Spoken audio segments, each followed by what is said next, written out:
Life in monochrome. We're all feeling a little bit like that at the moment, right? We're also probably feeling a little bit ordinary. Well, guess what? That's one of the themes of this video. You might be wondering why I'm sitting in the middle of a boring housing estate in eastern Minsk and hanging around by a children's playground on a Wednesday afternoon. It will all become clear very soon.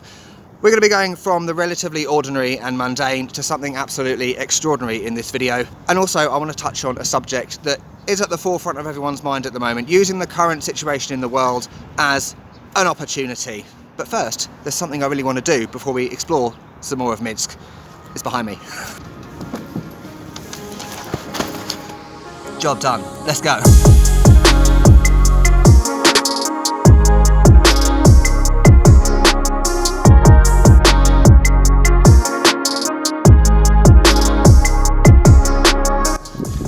That was fun. I haven't been on a slide for years. Today I have got off the metro at Traktorny Zavod, which basically means tractor factory. More on that in a little bit. And this whole area is called Oktyabrskaya, I believe. You might be looking at these buildings that I'm showing you now and thinking, David, what the hell are you doing? Why are you showing us boring grey communist Soviet style buildings? Well, I'll tell you why, because there's an interesting story behind it. So right now I'm sitting outside a khrushchyovka, named after the ex-Soviet president from the 1950s, Nikita Khrushchev. These buildings, like in many countries across Europe after the Second World War, were built as prefabricated buildings for residential use as a result of everyone losing their homes in the war. They're quick to build, prefabricated, low value, low cost. As a result, they weren't the best to live in. Low ceilings, bad insulation, things like that. And actually it reminds me very much of West London, because London also had a similar issue, as with many countries in Europe. I can walk around where I'm from, West London, and see buildings like this, 3 to 5 stories tall. And the reason why they are 3 to 5 stories tall is to get around building regulations in terms of lifts, elevators. There are no lifts, so that's another problem of living in them if you live up the top. An interesting thing about architecture in Soviet Union, ex-Soviet Union countries, is the fact that they're generally named after presidents at the time. So you also get Stalin. Those buildings are far more grand, elaborate, and have higher ceilings, things like that. Hopefully we can check them out in other videos. And I think it's really important that when we travel, we come to places like this, because it's not just about, you know, the Eiffel Towers and the Brandenburg Gates and the Empire State Buildings of the world. We need to come to residential places, ordinary places where everyday people live. Let's go to the next spot.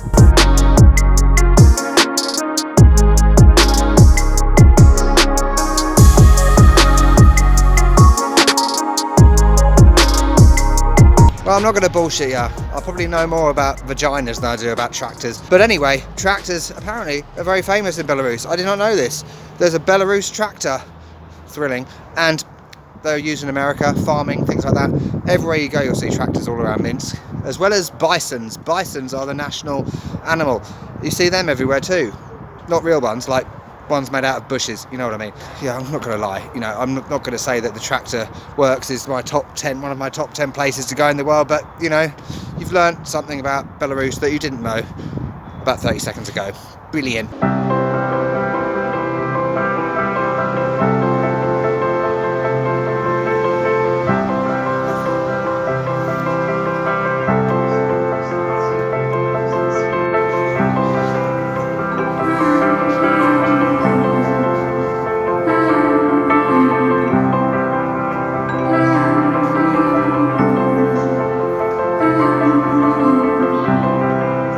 Standing at your doorstep, feel it everywhere, feeling everything.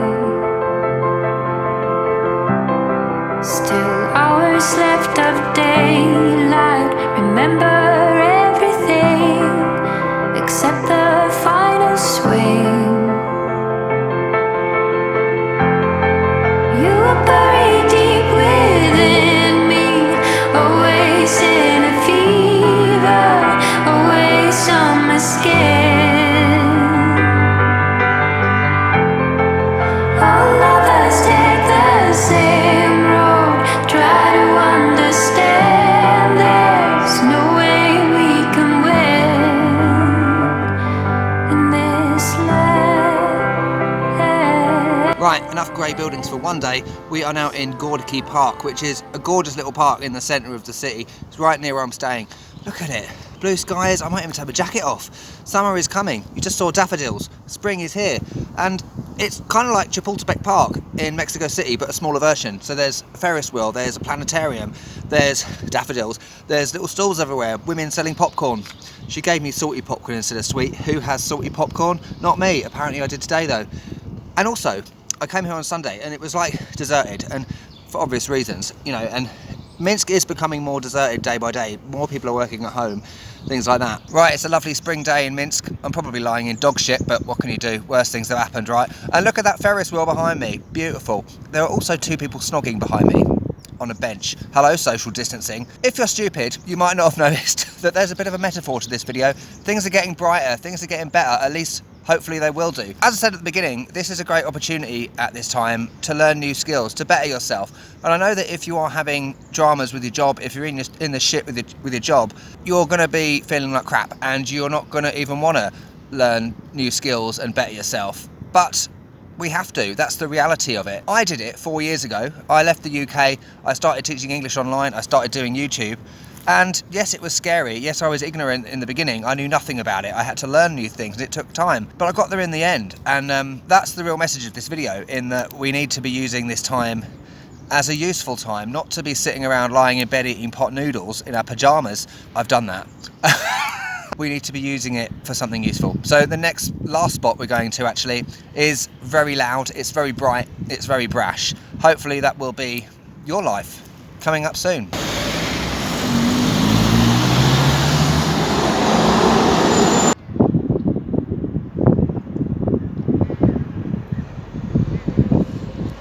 Okay, we've had ordinary, we've had tractors. I promise there'll be no more tractor in this video. It's time for the extraordinary.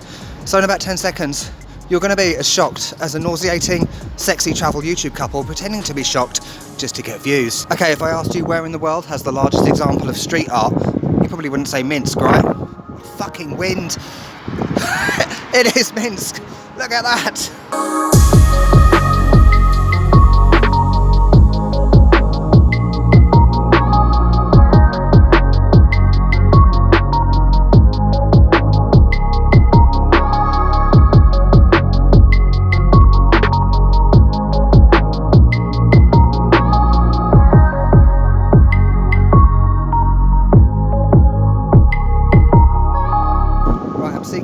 Somewhere where it's not, oh, it is windy.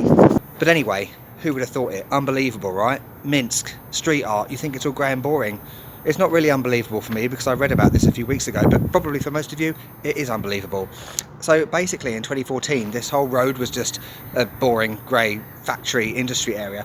But in that year, a Brazilian artist came over to Minsk and joined Belarusian artists in rejuvenating the area. There's numerous things like bison, as I said earlier, the signature animal of Belarus, and it's just absolutely massive. This whole like residential building up there, and then it goes all the way down. It's absolutely massive. And also over the road there is numerous other examples of street art. This isn't the only street art in Belarus, in Minsk. The one I'm showing you now is on the next building to where I'm living, so it's all over the place. So potentially I might do a street art video. Who knows? Lovely. As you can see, there are loads of restaurants and bars down here, so I imagine in the summer it'll be nice. I'm quite surprised actually, there's quite a lot of people around, out and about, you know, COVID-19, whatever. Yeah, madness. There's music in the background, copyrighted, can't do that. Right, hello everyone. It's a couple of days later, not because I'm lazy, but for a very good reason. And firstly, the reason I'm sitting here, I have to be quite careful because my pants are behind me. You don't really want to see my pants, do you?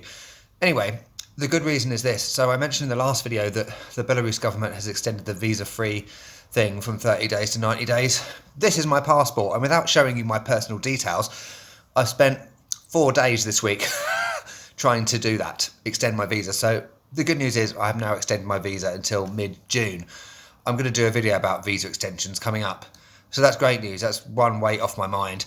And on the subject of this video, I hope you've enjoyed having a look around Minsk yet again, and I hope you understood the metaphor of this video. So one thing I'm going to do this week, which I've been banging on about for ages, is setting up my website. So, or to be more accurate, researching how to set up my website, because I know nothing about it. That's something I absolutely know diddly squat about. But you know what? I'm going to learn. It might be scary, but I can do it. And as B'Elarus Torres said in Star Trek Voyager once, anything's possible if you want it enough, including new pants. So, thanks for watching. Why don't you let me know down in the comments what you've been doing during this difficult time to re-energise yourself, to make you feel extraordinary and not ordinary. See what I did there? And I will see you next time. Hopefully it'll be a food video. Brilliant. Catch you later.